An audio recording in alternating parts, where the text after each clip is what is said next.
सबसे पहले महादेव के चरणों में प्रणाम करती हूँ, मेरा प्रणाम स्वीकार हो। मैया पार्वती के चरणों में प्रणाम करती हूँ, मेरा प्रणाम स्वीकार हो। कार्तिक गणेश दोनों भैया के चरणों में प्रणाम करती हूँ, मेरा प्रणाम स्वीकार हो। सभी देवी दुर्गा के चरणों में प्रणाम करती हूँ, मेरा प्रणाम स्वीकार हो। आप सभी गुरु भाई बहन के चरणों में प्रणाम करती हूँ और महादेव से दया मांगती हूँ कि हे महादेव, जितने मेरे गुरु भाई बहन है सब पे दया कीजिए, पल पल दया कीजिए। आज मैं जो कथा आप लोग को सुनाने जा रही हूँ, आज धनतेरस है, माँ लक्ष्मी का कथा सुनाने जा रही हूँ। कथा बहुत सुंदर है, शुरू से अंत तक सुनिएगा और कथा अच्छा लगे तो मेरे वीडियो को लाइक कीजिए। अगर आप लोग मेरे चैनल पर नए हैं तो चैनल को सब्सक्राइब कीजिए, घंटे के निशान को जरूर प्रेस कीजिए ताकि कोई भी कथा डाले आप लोग पास आसानी से पहुँच जाए और रोज आप महादेव का माता लक्ष्मी का शिव चर्चा कथा सुन सके। और दोस्तों में रिश्तेदारों में शेयर कीजिए। कमेंट बॉक्स में हर हर महादेव जरूर लिखिए, क्योंकि भगवान का नाम बोलने से, लिखने से, सुनने से सारी कष्ट, सारी परेशानियां दूर होती हैं। गुरु भाई बहन, आप लोग को धनतेरस की हार्दिक शुभकामनाएं। माता रानी माँ लक्ष्मी आप लोग के घर में सुख शांति समृद्धि बनाए रखे, धन दौलत की वर्षा करते माँ लक्ष्मी, मैं यही माँ लक्ष्मी से विनती करती हूँ। तो चलिए ज़्यादा बात नहीं करते हुए कथा शुरू करती हूँ। एक गांव में राधा अपने माता पिता के साथ रहती थी। राधा और उसके पिताजी बुटीक का काम करते थे। राधा माँ लक्ष्मी की बहुत बड़ी भक्त थी। माता पिता उसके राधा के माँ लक्ष्मी की बहुत पूजा आराधना करते थे। नित्य प्रतिदिन सुबह राधा उठ के सुबह घर का सारा काम करके और नहा धो के अपने माता पिता के साथ बैठ गए और माँ लक्ष्मी का पूजा आराधना करती। उसके बाद ही वो बुटीक का काम शुरू करती थी, सिलाई करती थी। इस तरह से धीरे धीरे समय बीत रहा था। राधा जो थी उसका बहुत समय हो गया था, उसकी शादी नहीं हुई थी। उसको कोई लड़का पसंद नहीं कर रहा था, क्योंकि बहुत उम्र उसका हो गया था। इस बात से राधा के माता पिता बहुत दुखी रहते थे। वो मन ही मन सोचते थे कि आखिर मेरी लड़की के लिए ऐसा कौन सा लड़का माँ लक्ष्मी बनाई है जिससे मेरी लड़की का जोड़ा लगेगा, कौन सा वो दिन होगा जिससे मेरी लड़की का शादी होगा। तब क्या होता है गुरु भाई बहन, कुछ दिन ऐसे बीतता रहता है। एक दिन राधा के लिए माँ लक्ष्मी का ऐसा होता है दया कृपा, एक लड़के घर से रिश्ता आता है। लड़का और उसकी माँ दोनों आते हैं राधा को देखने के लिए। जब राधा को देखते हैं तो राधा पसंद आ जाती है। राधा बहुत सुंदर रहती है। अब जब लड़के के माँ कहती है, जब राधा के मम्मी और पापा दोनों कहते हैं माँ बाप की मेरी लड़की का, राधा का शौक है, वो सिलाई बहुत शौक से करती है, उसको सिलाई करना बहुत पसंद है।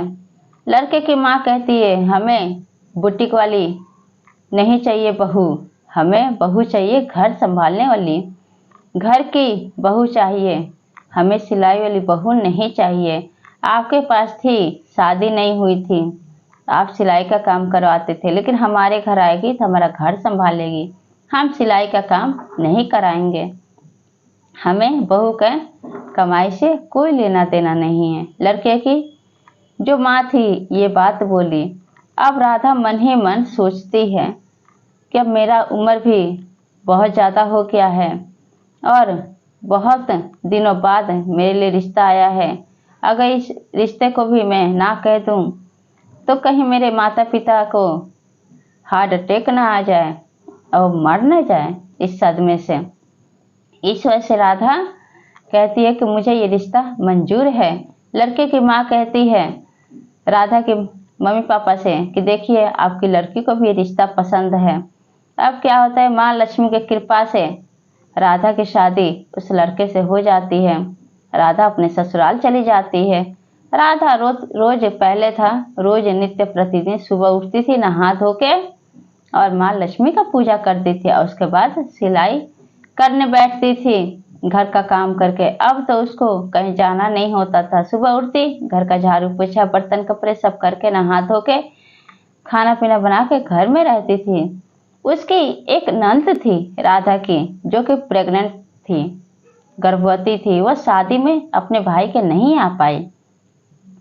जब क्या होता है कि जब दीपावली का समय आता है तब शोभा अपने भैया और भाभी को बुलाती है। राधा जब अपने परिवार के साथ जाती है, अपने सास और अपने पति के साथ जाती है, शोभा देखती है तो कहती है, भाभी हम आपकी शादी में नहीं आ पाए क्योंकि मैं गर्भवती थी। तब कहती है राधा कि कोई बात नहीं दीदी, आप नहीं आई तो कोई बात, लेकिन मैं आपको बधाई देने आ गई। दीपावली की हार्दिक शुभकामना देती है और सब मिलजुल के बढ़िया से दीपावली मनाते हैं। उसी समय क्या होता है, उसी गांव के एक शिव मंदिर में माँ लक्ष्मी का मूर्ति विराजमान रहता है। अब वहाँ के एक पंडित जी उसके नंदोई के, शोभा का जो पति होता है राधा के नंदोई, उनको ऑर्डर दिए होते हैं कि माँ लक्ष्मी का लहंगा तैयार करना है। अब क्या होता है, अब तो नंदोई एडवांस ले लेता है पैसा। अब वो चिंता में पड़ जाता है, जो सिलाई करने वाला आदमी था वो टेलर नहीं आया रहता है। अब आके अपनी पत्नी शोभा पूछती है कि क्या हुआ, आप इतना चिंतित क्यों हैं। तब शोभा का पति कहता है अपनी पत्नी से कि शोभा मैं क्या बताऊं, मैं आज बहुत दुखी हूँ, बहुत परेशान हूँ। शिव मंदिर में माँ लक्ष्मी के लिए लहंगा तैयार करना है, लेकिन जिस टेलर को तैयार करना है वो टेलर ही नहीं आया है, वो गांव चला गया है। अब मैं क्या करूं।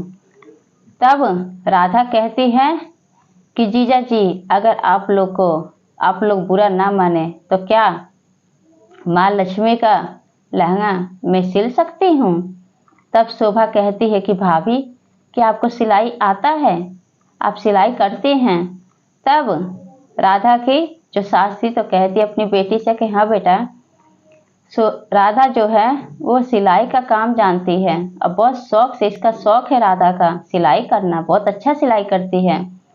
तब क्या होता है कि दीपावली के बहाने ही 2-4 दिन वहीं पे ससुराल में रुक जाते हैं राधा, उसकी सास, उसका पति। अब क्या करती है राधा, माँ लक्ष्मी का लहंगा खूब बढ़िया सिल के तैयार कर देती है। एक रात में ही माँ लक्ष्मी का लहंगा तैयार हो जाता है।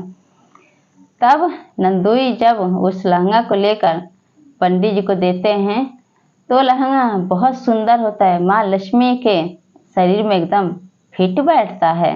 और माँ लक्ष्मी जब पहनती है तो ऐसा लगता है जैसे साक्षात माँ लक्ष्मी आ गई है उस मंदिर में।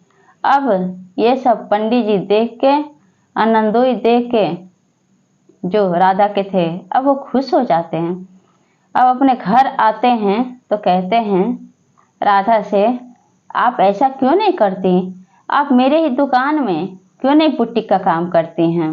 आपको जितना एडवांस पैसा चाहिए मैं आपको दूंगा, आप मेरे ही कंपनी में कीजिए काम, जितना मैं कपड़े का ऑर्डर लेता हूँ आप किया कीजिए। माँ लक्ष्मी के कृपा से क्या होता है कि उसकी सास भी कहती है, राधा बेटी मैंने तुम्हें रोका था, आज मैं ही कह रही हूँ कि तुम कपड़ा सिलाई का काम शुरू करो। माता लक्ष्मी के कृपा से राधा फिर से सिलाई करने लगती है, बुट्टी का काम उसका शुरू हो जाता है। दिन पर दिन घर का सारी स्थिति सब कुछ ठीक हो जाता है। अब माता रानी राधा का जो मन में चिंता था, मन ही मन सोचती थी कि मैं कैसे सिलाई करूंगी, अब माँ लक्ष्मी को हमेशा याद करती रहती थी। तब क्या होता है गुरु भाई बहन, माँ लक्ष्मी को कभी भी अगर उनको सच्ची भक्ति से पाना है तो सच्चा मन होना चाहिए। जिस तरह से राधा ने सच्चे मन से पूजा आराधना माता लक्ष्मी का की थी, उस तरह से माता लक्ष्मी ने उसके घर में धन्य धान्य से भर दिया, सब सुख समृद्धि उसके घर में भर गया, कोई चीज़ की दिक्कत नहीं रही, सब हंसी खुशी से रहने लगे।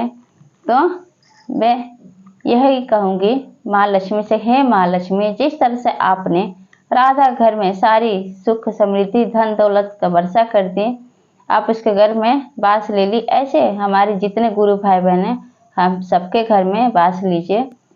तो ये कथा आप लोग कैसा लगा कमेंट बॉक्स में बताइए और सब बोलिए हर हर महादेव, माता पार्वती की जय, माँ लक्ष्मी की जय।